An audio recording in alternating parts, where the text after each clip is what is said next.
রাজীব ভাইয়ার প্রতিবন্ধী ভাতার জন্য আসলে ফটোকপি করে নিয়ে আসলাম। রাজীব হচ্ছে এখানে দাঁড়ায় আছে সামনে, দেওয়া লাগবে আর কি, এখানে জমা দেওয়া লাগবে অফিসে।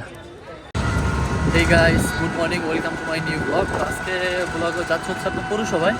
রাজীব ভাইয়ের ইমার্জেন্সি একটা কাজ যাচ্ছে। এটা আপনার রাজীব ভাইয়ের আপনার প্রতিবন্ধী ভাতা দিবে, এই জন্য আমি যাব পৌরসভাতে।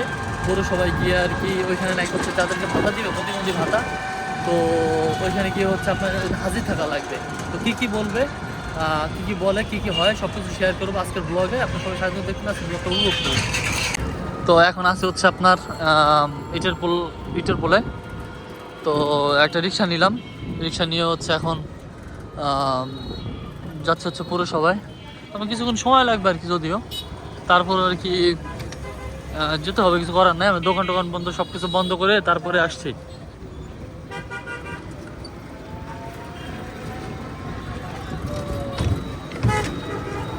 আচ্ছা, হাতের ডান সাইডে এই যে আপনার রেন কার আছে, এখানে আপনি আসলে গাড়ি ভাড়া পেয়ে যাবেন।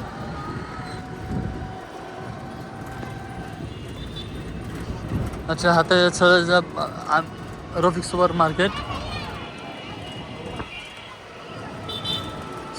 এটা হচ্ছে ইউসুফ ফিলিং স্টেশন।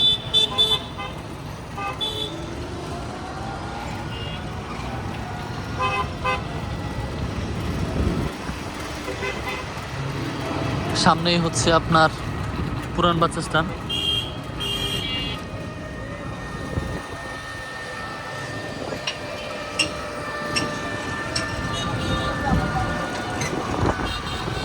তো আমরা এখন যাব পুরসভায়, চলেন যাই। তো আমরা চলে আসছি অলরেডি, অবশেষে আমরা চলে আসছি পৌরসভার খুব কাছাকাছি। পৌরসভার ভিতরে আমরা ঢুকবো এখন।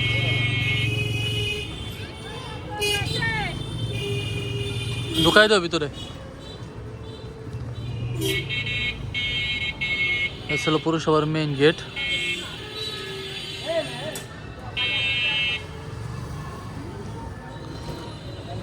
ছিল পৌরসভার ভিতরে ঢুকলাম।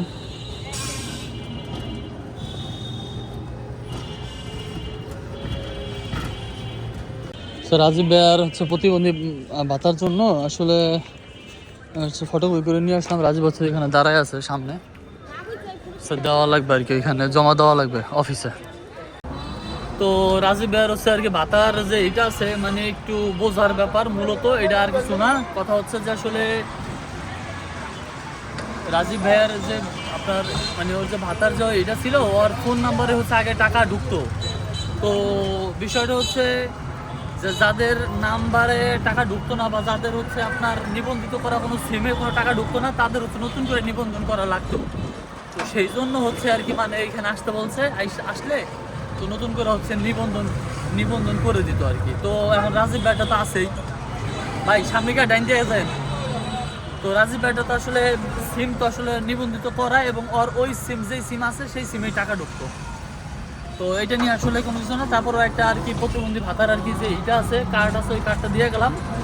আর জন্ম নিবন্ধনের যে এইটা আছে, ওইটা কার্ডটা দিয়ে গেলাম। ওইটা শুধু জাস্ট তারা সাবমিট করে দিবে, অনলাইনে এন্ট্রি করে সাবমিট করে দিবে, বাস এতটুকু। তো আমরা এখন আর কি আছি ইসের সামনে, পৌরসভার ভিতর দিয়ে যাচ্ছি এখন আর কি, দোকানে যাব। তো গেছিলাম পৌরসভার থেকে আর কি এখন যাচ্ছি বাসার দিকে। কই যাস? পুরা দি মানাইছে, দেখছেন ভাই আমার স্কুটিতে কত সুন্দর মানাইছে কিন্তু তোমার ওয়া কি কো। তো আজকে গেছিলাম, দোকান বন্ধ করে গেছিলাম আপনার রাজীব ভাইয়ের প্রতিবন্ধী ভাতাটা আসলে নিয়ে আসার জন্য। মানে বাক প্রতিবন্ধী, রাজীব তো কথা বলতে পারে না, কানেও শুনে না। তো গেছিলাম রাজীব ভাইয়ার মানে ভাতাটা আসলে বলছে যে দেওয়ার কথা, বাট গিয়ে আসলে ততটা পরিমাণ প্রবলেম হয় নাই। মানে এত পরিমাণে ভিড় ছিল ভাই, মানে বলে বোঝানো যাবে না। আপনার মাইক অ্যানাউন্স করছে, যদিও আপনার 6 নং ওয়ার্ড এবং 7 নং ওয়ার্ডের যারা বয়স্ক আছে তাদের ভাতা দিবে, এবং যারা প্রতিবন্ধী আছে তাদের হচ্ছে ভাতা নিবন্ধন করবে নাম্বার দিয়ে, এবং যদি সরকারিভাবে কোনো ভাতা দেওয়া হয় তাহলে সেই নাম্বারে আপনার টাকা আসবে। তো সেটা বিকাশ নাম্বারই অবভিয়াসলি। তো আমরা গিয়েছিলাম ওইভাবেই চিন্তা করে যে আসলে যদি পুরানো কোনো নাম্বার থাকে, ওই নাম্বারটা যদি বন্ধ হয়ে যায় তাহলে আমরা নতুন একটা নাম্বার দিয়ে আসলে আমাদের বিকাশ নাম্বারটা খুলে, মানে রাজীব ভাইয়ের নাম্বারটা, বিকাশ নাম্বারটা খুলে দেন হচ্ছে আমরা ওইখান থেকে চলে আসব। তো গিয়ে দেখতেছি পুরাটাই উল্টা। তারা বলতেছে যে যারা অলরেডি ফোনে নিবন্ধন করা হয়ে গেছে, মানে নিবন্ধিত হয়ে গেছে বা নিবন্ধিত ছিল, যারা অলরেডি টাকা যেই নাম্বারে পাইছে তাদের আর কোনো নিবন্ধন করা লাগবে না।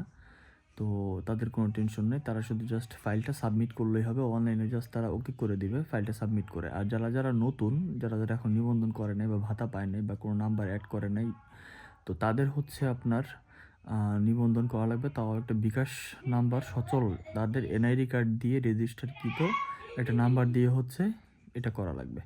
তো এটা নিয়ে আসলে আজকে গেছিলাম।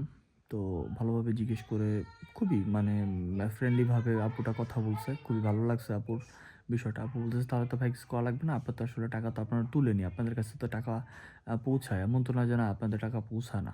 তো পরে আমরা চলে আসছি ওইখান থেকে, পৌরসভা থেকে, পরে হচ্ছে বাসায় চলে আসছি। বাসায় আসার পরে এখন তো মাত্র ঘুম থেকে উঠলাম। আর তো কথাগুলো বললাম কারণ দেখা যাচ্ছে একটা ইনফরমেশন না দিলে আপনাদের কাছে একটা পরিপূর্ণ জিনিসটা পরিপূর্ণ হয় না। তো আমার ব্লগগুলো ছোট ছোট হবে, বাট ন্যাচারাল ভাই। আমি কোনো কিছু, কোনো ফল্ট বা কোনো মিথ্যার আশ্রয় নিতেছি না। আমার কাছে ভালো লাগতেছে, আমি আমার লাইফ স্টাইলটা শেয়ার করতেছি আপনাদের মাঝে। আমি যা করি আপনাদের মাঝে সব কিছু শেয়ার করতেছি। সামনে আরও সুন্দর সুন্দর ব্লগ পাবেন। বাট হ্যাঁ, হইতে পারে যে আমি আসলে সেলিব্রিটি কোনো পার্সন না যে আমি সেলিব্রিটির মতো অনেক জাঁকজমক ব্লগ বানাবো বা টাকা ইনভেস্ট করব, এরকমটা না ভাই। আমি আসলে খুবই ছোট একজন মানুষ, তবে কন্টেন্ট ক্রিয়েটিং করি, এটা আমার শখ বলতে পারেন, আমার একটা হবি, মানে ইচ্ছা। তো এই জন্য করি আর কি। তো আপনাদের সবাইকে অনেক ভালোবাসি। আর অলরেডি হচ্ছে আমার 1000 সাবস্ক্রাইবার পূর্ণ হয়ে গেছে। তো সেই জন্য হচ্ছে সবাইকে থ্যাংক ইউ সো মাচ। আর সবাই আমার জন্য দোয়া করবেন যাতে আমি অনেক দূরে যেতে পারি, আপনাদের জন্য কিছু করতে পারি। আমার এই চ্যানেলটা যখন শুরু হয়েছে তখন আমি সবাইকে একটা কথা বলছিলাম যে আমার চ্যানেলটা যদি আসলে ভালো একটা পর্যায়ে চলে যায় বা ভালো একটা পর্যায়ে যায়, আমি অবশ্যই আমি অসহায় মানুষের পাশে দাঁড়াবো এবং যার যে প্রবলেম আছে সব কিছু সলভ করার চেষ্টা করবো ইনশাল্লাহ। তো সবাই আমাকে সাপোর্ট করবেন, বেশি বেশি সাপোর্ট করবেন। 1000 সাবস্ক্রাইবার কমপ্লিট হয়ে গেছে, আপনারা বেশি বেশি সাবস্ক্রাইব করুন আমার চ্যানেলটিকে।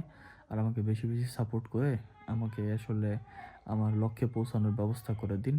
এবং আপনারা যখন সাবস্ক্রাইব করবেন, যারা সাবস্ক্রাইব করে আছেন বা করছেন, সবাইকে আসলে আমি আমার মনের আন্তরিক গহীন থেকে আমি আপনাদেরকে ধন্যবাদ জানাই এবং সাধুবাদ জানাই। সবার কাছে আমি কৃতজ্ঞ। তো সবাই ভালো থাকবেন, সুস্থ থাকবেন। আজকের ব্লগটা ছিল এই পর্যন্তই।